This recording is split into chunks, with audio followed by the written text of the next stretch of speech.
As I mentioned before, in the Seiza and Shiho tutorial parts, Japanese culture is very unique for having a formal way of sitting. Since the samurai and the Japanese people used to and still up to this day sit a lot on the knees, on the ground. In the past, the samurai would need to develop ways to defend themselves, since it was such a warring state, such a martial state, ways to defend themselves while being on the knees.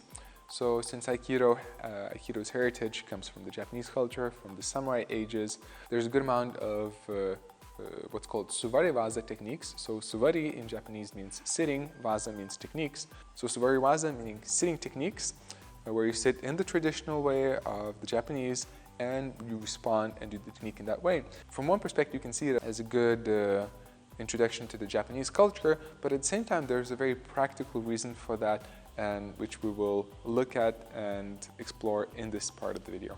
So as I mentioned, there's not only a traditional sense of training Suwari Waza, but there's also a practical sense. So the practical sense is the hips, what we oftentimes call the center, using this area, the core, is very important in Aikido, and that's one of the key source of a lot of energy and power and doing something without force.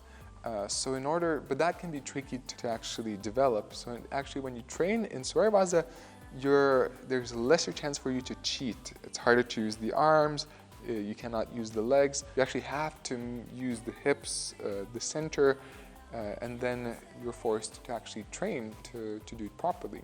So that's what we're going to look at in this video. One of the tricks also when you're training with a partner, when you're sitting in Seiza, to actually sit a bit diagonally so that the person would know which side you're going to do the technique on.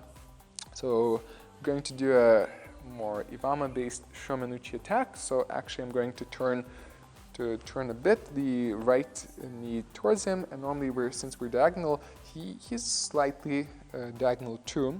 But now there's a sign that I'm going to be starting from this side. So as we looked before in the Iwama Shomanuchi, I'm actually inviting him to defend himself. I'm actually giving him a reason to defend. So I'm initiating, and as he defends, I will use his arm. So again, I don't want to enter just with the arm. Here, if my arm is pushing out, if he would pull or do something to me right here, it would be easy for me to lose the balance. I wouldn't be able to do anything about it. So as I enter, I want to enter with the whole center. So it's not just the arm, but the center moves. So if you look at my center, the center moves and the arm naturally responds with it. So the center is more important.